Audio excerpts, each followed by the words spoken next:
Vamos estudar junto a palavra.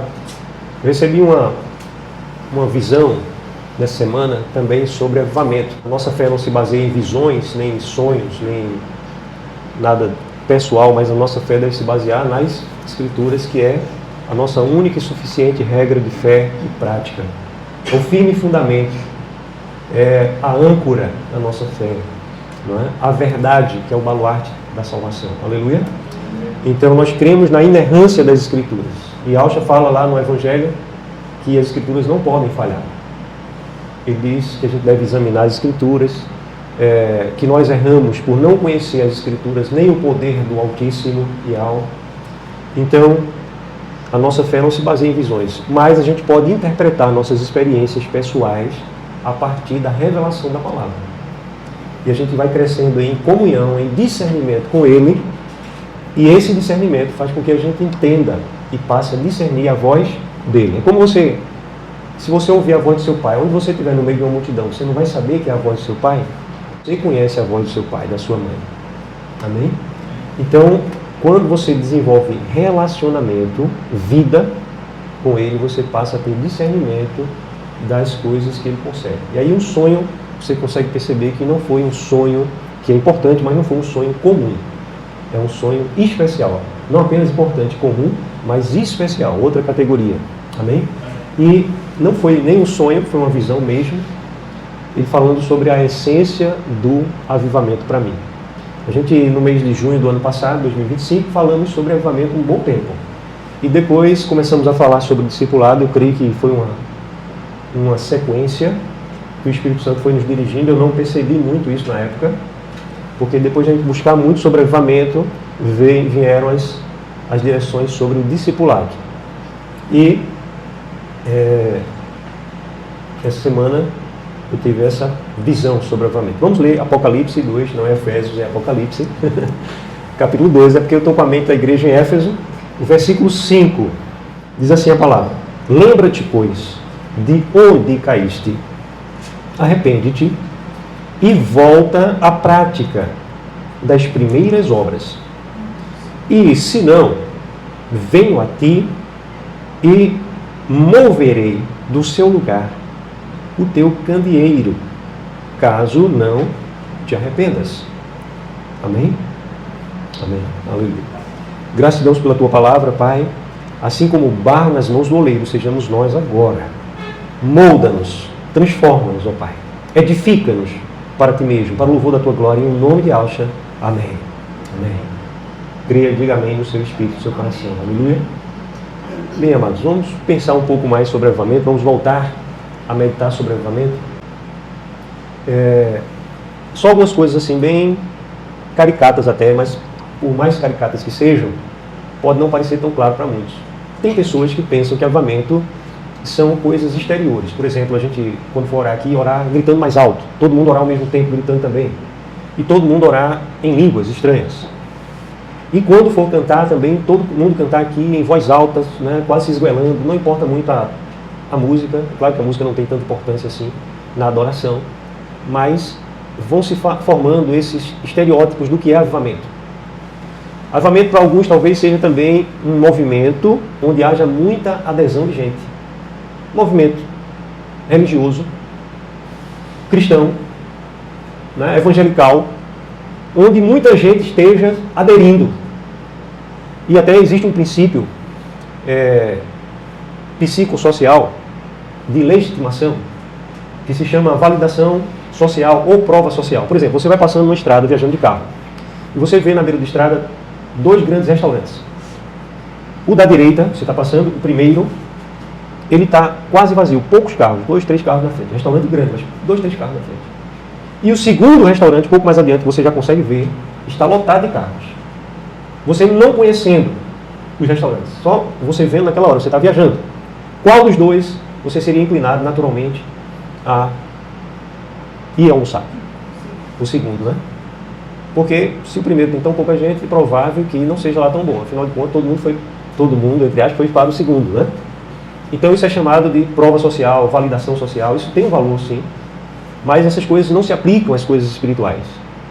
Então, por exemplo, as pessoas pensam que avivamento necessariamente é um lugar, um ambiente religioso, cristão, evangelical, onde esteja havendo uma grande convergência, né? Esteja afluindo muitas pessoas, e afinal de contas ali deve ser um lugar realmente de sucesso espiritual e tal, e tão reiteradamente, pela quantidade de pessoas, validado. Vocês conseguem discernir, uma pergunta aqui, a gente está falando sobre avivamento, vocês conseguem discernir que o homem, o ser humano, é capaz de criar estruturas físicas, né, arquitetônicas, estruturas sociais, relacionais, estruturas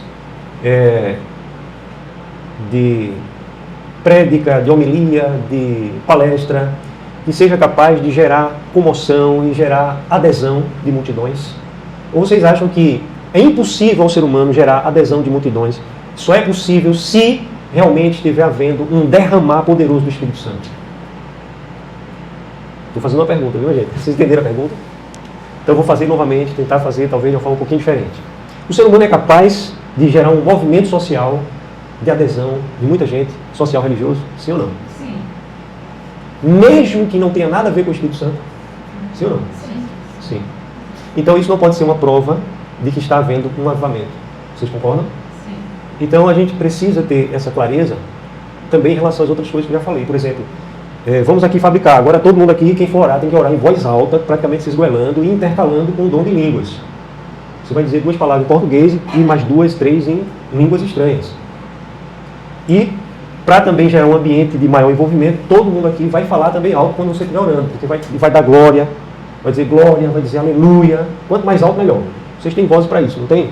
Então, a gente vai fabricar algo e a gente vai dizer, aí é o avivamento. Então, é possível o ser humano fazer coisas que tenha aparência de piedade, como Paulo mesmo fala na sua carta.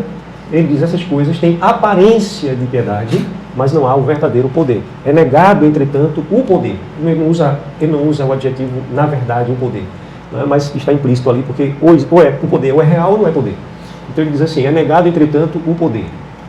Então, a gente conceitua um pouco aqui do que não é avivamento. Não é crescimento artificial, não é uma técnica que o homem possa simular, psicológica, psicossocial, não é um ambiente de fervor estereotipado, não é algo que o homem possa gerar de si mesmo. Então, quando a gente esteve ministrando muito sobre avivamento, a gente falou claramente que é preciso a igreja avançar de joelhos. Lembram? A igreja é o único exército, já disse alguém, que só avança de joelhos.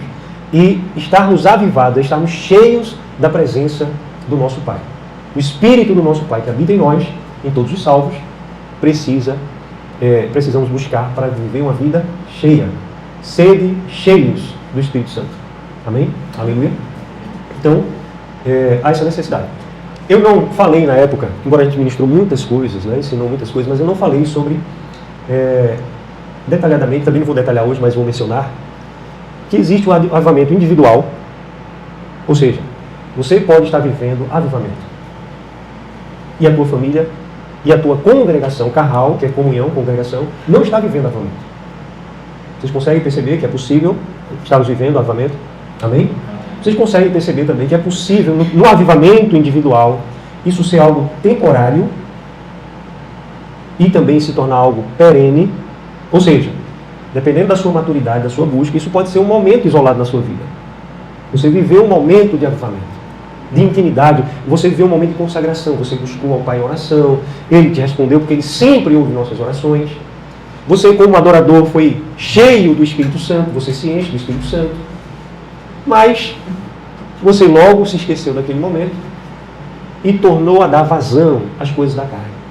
Começou a buscar as coisas da carne, até por esquecimento, por entretenimento. Nós vivemos o tempo da distração, do entretenimento. Isso, na época dos filósofos, era chamado de hedonismo. Então nós somos um povo, eu falo de modo geral a humanidade hoje, né, amante dos prazeres, que vive em função dos prazeres. Você não come o que é saudável, você come o que você gosta. Você não come o quanto é necessário comer, você come o quanto o teu bucho diga não dá mais. E por aí vai, não é assim? Não é?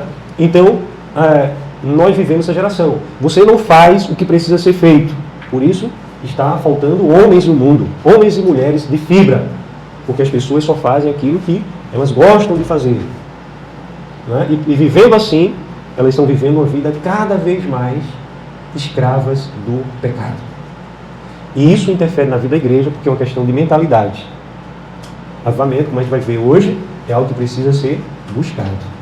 É algo que requer de nós a fibra, o valor, a virtude da perseverança, não da inconstância. Para que esse avivamento que é individual, temporário, se torne individual e perene, constante, longânimo, um ânimo longo na minha vida, se torne também um avivamento coletivo. Aí existe um avivamento para a igreja local. O avivamento para a igreja local, vocês conhecem bem o princípio da sabedoria popular, que diz, uma andorinha só não faz verão. Nós somos, em parte, nós não somos totalmente, mas em parte nós somos muito o ambiente em que estamos inseridos. Vocês conseguem perceber isso? Amém? Alguns filósofos já brigaram muito sobre isso, dizer que o homem é 100% fruto do meio ambiente. Não, não é 100% não. Porque você encontra no meio de criminosos, pessoas que nasceram no lugar dentro de um prostíbulo, que viram mãe se prostituindo, pai drogado, e dá pra gente na vida se tornar alguém de valor. Então, se o ser humano fosse 100% fruto do ambiente, não havia essas exceções. Mas se são exceções, significa que o meio ambiente influencia muito. E como igreja local, nós temos uma responsabilidade não apenas por nossa vida, mas pela vida das pessoas que estão caminhando conosco. Então, quando você individualmente busca o avivamento, você não está buscando só para si. Você vai abençoar, você vai influenciar, você vai contaminar, contagiar positivamente as pessoas ao seu redor. Amém? Vocês estão comigo? E aí existe uma responsabilidade que ele vai requerer da gente, sim. Ninguém vai ser condenado por isso, mas a gente vai perder algumas coisas. Perder de ganhar, vamos dizer assim. E é perder, viu? É perca. Perder de ganhar também é perca. Por mais que você não perceba, você está perdendo de ganhar uma coisa que foi assegurada por ele no madeiro, para que você tivesse livre acesso, mas você está dizendo, não, isso aí eu não quero, deixa para lá. Vou trocar isso aqui por esse pecado momentâneo, por isso aqui que eu acho mais importante para mim agora, porque eu vou investir meu tempo nisso, naquilo outro, e essas coisas aí eu deixo para sei lá quando e não vai ter nem tempo mais. Então, são realidades aqui que eu estou falando para a igreja. Então, existe o avivamento também coletivo, congregacional, da igreja local. E existe também na Escritura o exemplo de avivamento em cidades. Existem avivamentos que são regionais, uma região. Então, a história da igreja mostra que houveram avivamentos regionais. Mas começou em quem? Começou sempre em alguém orando, alguém se consagrando. Então, entenda, do avivamento individual, passageiro, alguém passou a buscar mais constantemente, se tornou um avivamento perene, outras pessoas foram envolvidas, houve avivamento local, do avivamento local, houve avivamento de uma cidade, são demonstrações bíblicas, né? Vocês precisam ser peritos sobre avivamento. Né? E daí veio o avivamento, depois do avivamento de uma cidade, o avivamento de uma região. E com esse avivamento regional, muitas coisas mudaram para muito melhor.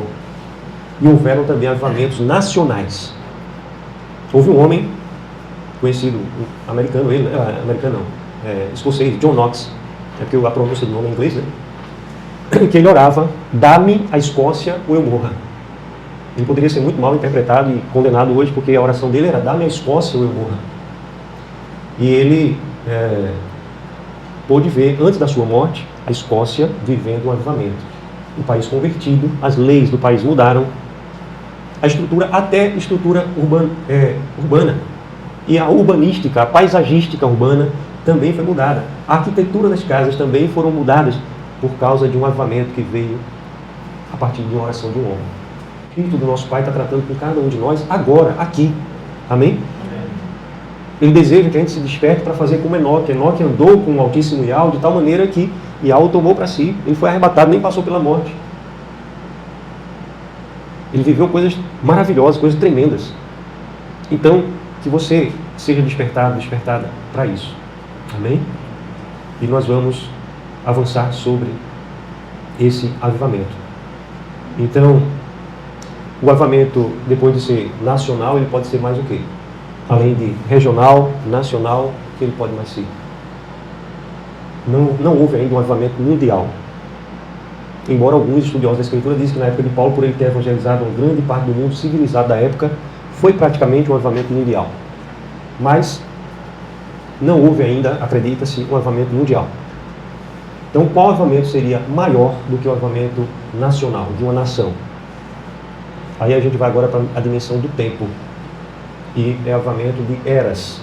Então a Escritura também, ela nos destaca aqui em Apocalipse 7 eras, que foram 7 igrejas da Ásia Menor, as 7 igrejas da Ásia, né? A igreja de Éfeso, que o pastor da igreja de Éfeso foi o próprio apóstolo Paulo. Amém? Amém?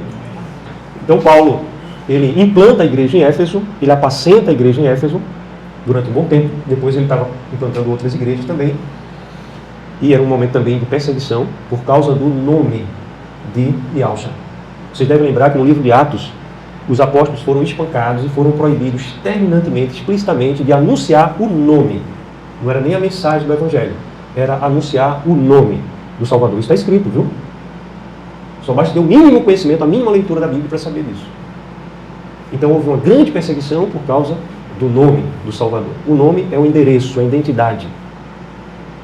Então, tem uma importância, sim. Ele falou para o meu coração muito sobre importância, mas foi em um outro momento, uma outra visão. E depois, em outras ocasiões, a gente pode até mencionar sobre isso. E ele me fez olhar para a igreja de Éfeso como uma era. Na verdade, são 7 eras. Na igreja de Éfeso, a gente vai fazer uma leitura rápida novamente desse capítulo. Então, eu quero que você me acompanhe, por gentileza. Vou voltar a ler o capítulo 2 de Apocalipse. Eu estou trocando muito hoje, né? Não é a carta à igreja em Éfeso, não. É a carta, é o livro de Apocalipse, quando Yahshua fala à igreja em Éfeso. Quem está falando é Yahshua ao anjo da igreja. Então vamos ler. Vou ler um pouco mais rápido, viu, gente? Ao anjo da igreja em Éfeso, escreve: essas coisas diz aquele que conserva na mão direita as 7 estrelas e que anda no meio dos 7 candeeiros de ouro. Conheço as tuas obras, tanto o teu labor como a tua perseverança, e que não pode suportar homens maus, e que puseste à prova os que a si mesmos se declaram apóstolos e não são, e os achaste mentirosos. É a única das 7 eras, das 7 igrejas, que teve um contato direto com os apóstolos e com muitos falsos apóstolos. Então a igreja em Éfeso, a era de Éfeso, ela pôs à prova apóstolos e apóstolos. Amém? Versículo 3. E tens perseverança e suportaste provas por causa do meu nome, e não te deixaste esmorecer. Então, a igreja ela foi perseguida a partir de Jerusalém, dos escribas, dos fariseus, poderosos políticos e religiosos, né? Porque eles tinham esse poder político muito grande, financeiro, eram homens riquíssimos dentro de Jerusalém, perseguindo a igreja, a ponto de influenciar o Império Romano, influenciar o governador Pôncio Pilatos. Pilatos era um governador romano, tinha sangue romano, estava governando a Judéia. A Judéia é a região onde fica Jerusalém. E os poderosos levaram Yahshua para ser crucificado debaixo do poder do governador. O governador, querendo lavar a mão, mandou para o rei Herodes, que era um rei que reinava só de nome, mas não tinha autoridade. Ok? Era um rei político, era um judeu, traidor dos judeus, porque ele reinava em favor de Roma. Vocês estão entendendo? Então, os judeus foram os primeiros que perseguiram. Aliás, o apóstolo Shaul, o apóstolo Paulo, foi pastor em Éfeso, implantou a igreja em Éfeso. Ele foi o perseguidor da igreja. Sim? Amém? Ele foi cúmplice na morte do diácono Estevão, homem cheio do Espírito Santo, pregando o Evangelho. Né? Ele foi a autoridade política, a autoridade militar, a autoridade ali que estava legitimando a morte de Estevão na hora que ele estava sendo apedrejado até a morte pelos judeus. Ele buscava a carta das autoridades romanas em favor das autoridades religiosas do judaísmo para perseguir a igreja. E por isso, depois que Paulo se converte, ele ainda passa 3 anos na cidade de Tarsis, depois da sua conversão, esquecido pela própria igreja, porque é uma questão de sabedoria à prudência. Então a igreja viu que ele tinha se convertido, mas esperou ele dar frutos. E a ponto dele ficar esquecido na cidade de Tarsis. Amém? Vocês estão comigo? Quando Barnabé lembra-se dele e vai procurar sem GPS, sem Waze, né, sem o Google Maps, vai lá na cidade de Tarsis à procura de Shaul, e leva ele para evangelizar com ele. Amém? Então veja que a perseguição ao nome era muito grande. Versículo 4. Tenho, porém, contra ti que abandonaste o teu primeiro amor. Lembra depois de onde caíste, arrepende-te e volta à prática das primeiras obras. E, se não, venho a ti e moverei do seu lugar o teu candeeiro, caso não te arrependas. Tens, contudo, a teu favor que odeias as obras dos Nicolaitas, ou Nicolaitas, né, como está aí acentuado no português, as quais eu também odeio. Quem tem ouvidos, ouça o que o Espírito diz às igrejas, ao vencedor. Dar-lhe que se alimente da árvore da vida que se encontra no paraíso do Altíssimo e alto. tens contudo a teu favor que odeias as obras dos nicolaítas. O que é que significa nicolaítas? Quem são os nicolaítas? Nicolaus. Nikos é dominadores, aqueles que se assenhoram, são os senhores. E Laus é povo. Ok? Então, a igreja, ela foi ensinada a odiar as obras dos nicolaítas. Quais são as obras dos nicolaítas? O nicolaísmo. O que é que o nicolaíta faz? Nicolaísmo. Está claro isso? Então, os nicolaítas praticam o nicolaísmo, que é essa verticalização, essa hierarquização para dominar. Então, os apóstolos, isso é bíblico, neotestamentário, eles nem sequer tratavam uns aos outros com títulos de reverência. Por exemplo, o reverendíssimo apóstolo santíssimo Paulo, meu irmão. Não. Pedro, quando falava de Paulo, simplesmente dizia o irmão Paulo. E Paulo, quando falou de Pedro na sua carta, disse o irmão Pedro. Mas por que ele não disse o apóstolo Pedro? Até por uma questão de estar endossando o apostolado de Pedro. Por que Pedro não disse o apóstolo Paulo? Porque ele estaria espiritualmente também endossando, porque eles odiavam as obras dos nicolaítas. Agora, vejam o que acontece hoje nas denominações. Estou aqui para recriminar, nem julgar, nem dizer que está no inferno, não. São nossos irmãos. A gente tem que tratar com eles e amor. Agora, conhecer o erro, ter discernimento, é diferente. Então, nós somos hoje uma geração que ama o nicolaísmo. Porque quanto mais estruturação, tem aqui o ministro sênior. Nós temos aqui os júniores, os líderes júniores, os sêniores.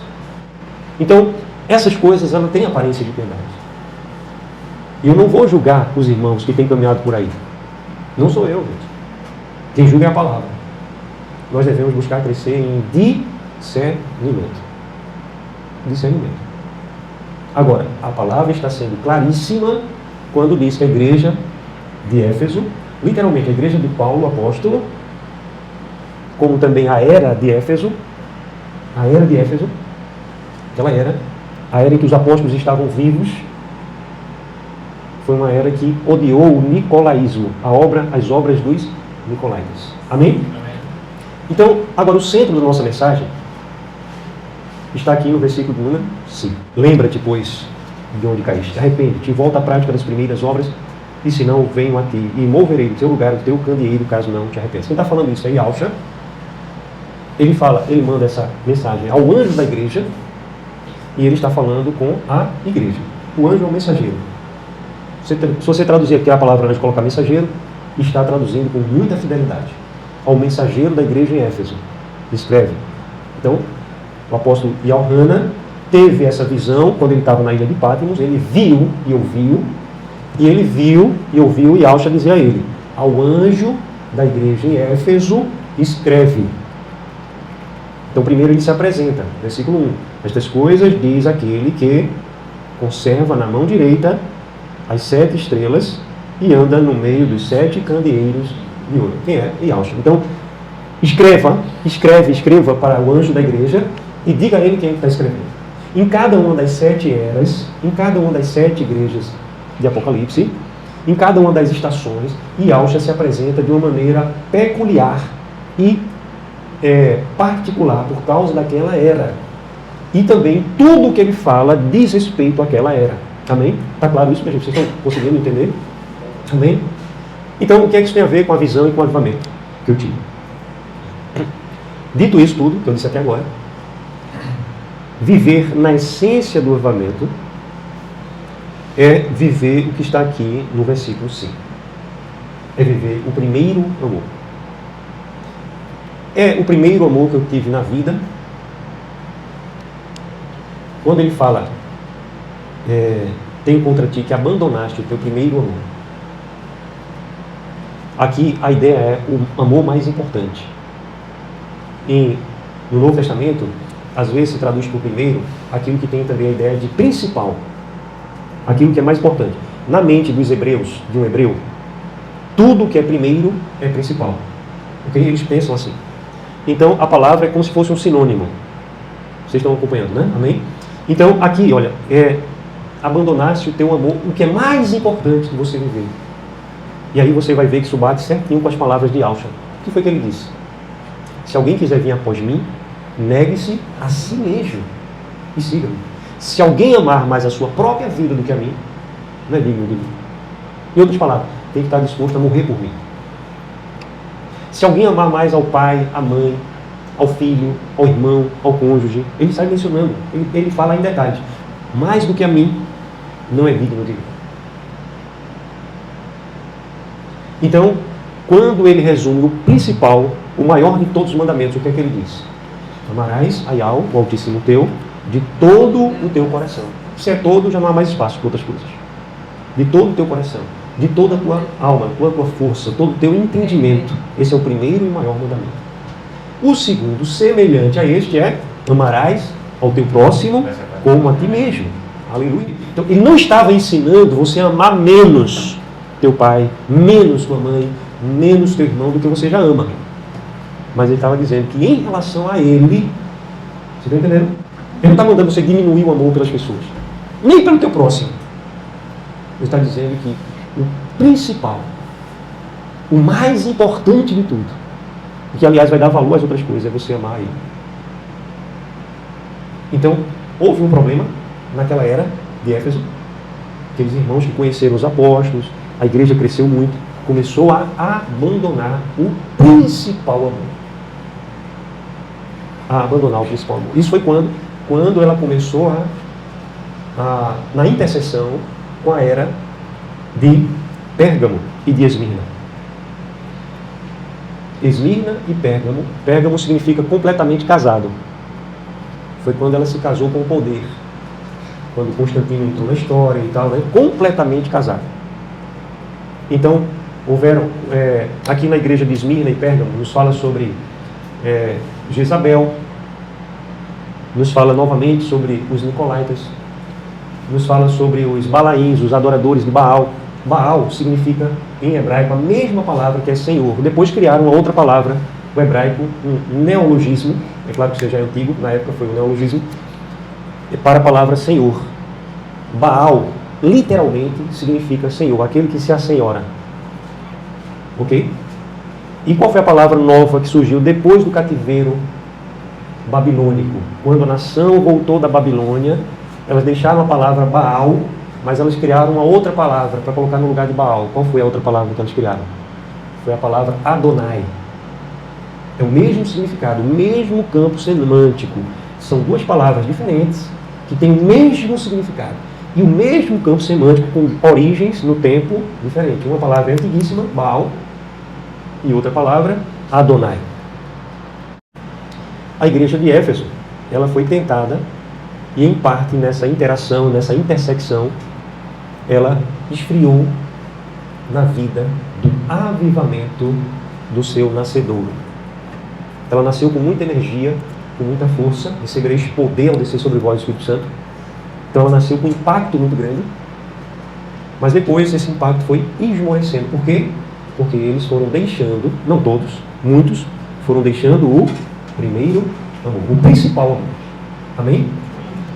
Tendo dito isso, está claro até aqui, então, Yahusha repreende a igreja da primeira era. Né? E eu queria que vocês entendessem comigo aqui algo que o Espírito Santo falou claramente para mim nesse texto aqui. Ele diz, são palavras de Yahusha: lembra-te onde caíste. Lembrar onde caiu não é lembrar a queda propriamente, não é lembrar o pecado propriamente, não é focar no pecado. Lembrar onde caiu é a posição que você estava naquele momento. Você estava bem. Então, quando a igreja deve conhecer a sua realidade espiritual para poder discernir quando está caída. A igreja estava caída. Ela precisava lembrar onde caiu. Não sei se eu estou sendo claro, gente, com isso. Me acompanhe, é muito importante esse momento aqui que a gente está agora da ministração. Então, lembra-te de onde caíste. Não fica muito clara essa tradução não, mas a igreja estava caída, ela precisava se erguer. Arrepende-te, levanta, você está caído, volta. Porque se não se levantarem, eu venho contra ti. Moverei do seu lugar o teu candeeiro. Então não é lembrar do estado de queda, mas é lembrar do estado de graça, do posicionamento espiritual que estava se vivendo antes da queda. Amém? É isso que eu quero dizer. Então nós precisamos, igreja, como igreja, falando de avivamento e viver na essência do avivamento, é você ter clareza, em primeiro lugar, desse ponto, quando você está de pé. O que é Marcos Cefas está vivendo uma vida avivada? O que é a família ministerial de líderes aqui, a Carral nossa aqui, está vivendo uma vida avivada? O que é? Então, se eu não tiver clareza disso, não vou me arrepender, não. Eu acho que viver é isso mesmo. Afinal de contas, eu salvo pela graça, pela benevolência, né? É justiça redobrada em minha vida. Então, eu sou justiça de alma no mundo. A graça, ela te dá livre acesso ao Pai e você é reconciliado e recebe a salvação. Mas guardem bem, atenção, muita atenção no que eu vou dizer agora. A Escritura toda e o Novo Testamento, especialmente, fala-nos que salvação é graça e reino é através da graça cooperarmos a esforço. A esforço. Ele diz, desde agora o reino é tomado por esforço. Amém? Desde agora o reino é tomado por esforço. Ele diz, aqueles que se esforçam entram por ele. O apóstolo Shaul, quando ele fala para Timóteo, ele vai dizer, olha, todo mundo corre no estádio, mas você tem que correr de tal maneira que você leva o prêmio. Ou seja, tem gente que está correndo, está no estádio da salvação já, está no estádio, né? Já está dentro da competição, já está correndo, aleluia, sou salvo por graça. Só que para herdar o reino milenar, para você ter parte na principal ressurreição, na melhor, você tem que correr da maneira certa, correr para alcançar. Paulo está falando para o bispo Timóteo, já não era mais pastor, Timóteo agora era um líder entre líderes, mas pastor aqui entendam, e bispo, entenda não como alguém para estar subjugando, como uma posição, ordem, um status religioso, mas alguém que servia e que era considerado irmão, não era melhor nem maioral entre eles, nem mais importante, um irmão, amém? Então Timóteo já tinha uma caminhada de fé, uma maturidade na fé, e agora Paulo diz a Timóteo, Timóteo, você precisa correr de tal maneira que você alcance. Entre os textos que nós lemos hoje, eu queria que vocês voltassem lá para 2 Timóteo capítulo 2. Eita, eu tinha marcado aqui, acabei desmarcando, mas eu vou abrir rapidamente. Segunda carta de Paulo a Timóteo, capítulo 2. Eu não vou ler o texto que eu me referi agora, mas apenas mencionar aqui rapidamente, nesse capítulo 2. Veja o versículo aí, número 4. 2 Timóteo 2, 4. Nenhum soldado em serviço se envolve em negócios desta vida, porque o seu objetivo é satisfazer aquele que o arregimentou. Qual soldado em sã consciência faria isso? Mas Paulo está falando isso para um pastor, um líder, Timóteo, e está dizendo para ele, olha Timóteo, nenhum soldado se envolve. Então, em sã consciência, não se envolva com as coisas desse século. E Alcha nos advertiu dizendo, olha, tenham cuidado, para que a fascinação da riqueza, os cuidados legítimos, mas os cuidados desse mundo e as demais ambições não venham sufocar a semente, a palavra, e ela fique infrutífera na sua vida. Vocês estão comigo? Ele nos adverte sobre isso, gente. A palavra é explícita, é taxativa, é categórica para dizer, olha, qualquer um que amar o mundo, o amor do Pai não está nele. Por que Alcha disse que quão difícil é um rico herdar o reino? Está falando de salvação, herdar o reino. Por quê? Ele diz, é mais fácil um camelo entrar no fundo de uma agulha do que um rico herdar o reino. Por quê? Porque eu comer bem, eu vestir bem, eu tenho que ter um carro melhor, eu tenho que ganhar mais dinheiro. E essas coisas envolvem o coração.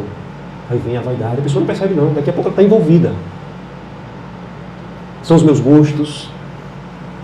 Entende? Então, muito cuidado. Tiago, Paulo exorta Timóteo também, olha, Timóteo exorta os ricos desse século para não colocarem o coração deles nas riquezas. A palavra diz também, explicitamente, se as vossas riquezas se multiplicarem e prosperarem, não coloquem nelas o vosso coração. Então, existe um perigo, uma sedução.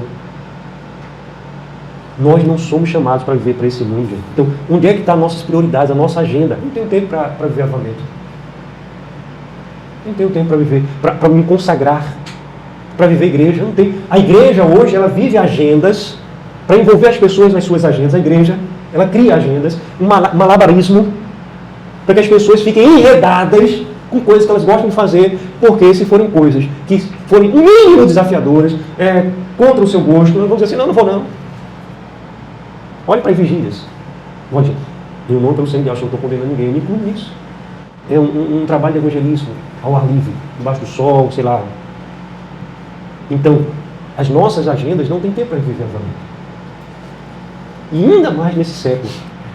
Mas a palavra diz, aquele que perseverar até o fim, esse será salvo. Então a igreja precisa entender esse lugar, para se lembrar, esse lugar de avivamento qual é. E ele não deixou a gente no vazio, ele mostrou.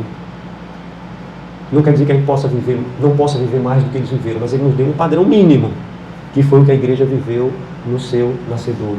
Quando o Espírito Santo foi derramado de forma inaugural, os apóstolos viveram milagres, a igreja anunciava o evangelho, vidas aos milhares se convertiam de verdade, com lágrimas e grande mudança. Não era uma adesão denominacional. Eram pessoas que estavam aborrecendo o pecado e desejando intencionalmente, desejando com a razão e com toda a força, se consagrarem. Então ele mostra a gente um padrão. Lembra-te de onde caíste. Amém? Aí a palavra aí, arrepende-te. Arrepender é mudar a mente. Porque quando a gente está caído, a mente da gente se acostuma com a queda. A mente da gente, ela começa a colocar padrões de pensamentos, padrões de comportamentos. Padrões são limitadores. A gente se auto-justifica, a gente se defende. Não, aqui é o certo é aqui. De domingo eu ir para a reunião, quando der, se não der, não deu, mas quando der eu vou. Eu dou o meu dízimo, sou dizimista, eu sou ofertante, estou contribuindo com o evangelho. Eu canto. Quando eu lembro, durante a semana também, eu boto os louvores lá, também nem sempre dá para botar louvor na minha casa para cantar também. E quando eu estou bem de saúde, eu até jejuo assim um pouco. Se eu não estiver bem de saúde, o médico mandar jejuar, melhor ainda, né? Mais fácil ainda. Então as pessoas, elas ficam caminhando por aí, gente. E estão salvas, tudo bem, estão salvas, mas você não vai crescer. O apóstolo Paulo diz, olha, cada um veja como está edificando. Se está edificando com palha, com feno e madeira, não vai passar na prova do fogo. Mas se você está edificando com prata, ouro e pedras preciosas, provada será a obra de cada um, porque o dia manifestará. Esse dia aí, gente, que dia é esse? É o tribunal de Yahshua. A igreja, ela não vai ser julgada para condenação lá no dia do juízo, não. Depois do milênio, depois do reino, a igreja não vai passar por aquele julgamento. A palavra diz que o julgamento começa pela igreja. A igreja vai comparecer no tribunal de Yahshua para receber galardões. Então, naquele dia, as nossas obras vão demonstrar o que a gente fez. Elas vão ser uma testemunha a favor da nossa fé ou contra a nossa fé. Em um avivamento que poderíamos ter vivido ou contra os bloqueios, contra nós, pelos bloqueios que nós alimentamos no nosso coração, padrões de pensamento. Então é necessário a gente saber um referencial. Lembra-te como é que você vive o avivamento. Segundo, arrependa, mude sua mente, vá para o lugar certo. E a terceira coisa, veja aí, versículo 5. Pratica, volta à prática das primeiras obras, daquelas obras aprovadas. Amém? Volta à prática. Então, o Espírito Santo me falou na visão algo que não é que eu não soubesse, é claro, ele já tinha me falado antes, mas eu não estava com a clareza que eu passei a ter, embora já tivesse uma consciência disso. Mas sabe o que ele falou sobre isso? Ele falou que a gente aprender por imitar é algo legítimo e vem dele. Aprender por imitação é algo legítimo e vem dele. O que é que isso tem a ver com o avivamento? A criança, ela aprende imitando. Ela vê o comportamento dos pais, dos familiares, né? Ela aprende assim. Você quer aprender a dirigir? Comece a observar. Seja um bom observador. Eu conheço pessoas que aprenderam a tocar piano só ficando lá observando. É claro que essa pessoa treinava, né? Mas ela ficava observando durante muito tempo na igreja, aprendeu assim. Observava e depois tocava. De repente, entre aspas, ele começou a tocar. Então, você aprender por imitação é legítimo, não é pecado não. O que é pecado é você fingir algo que não é.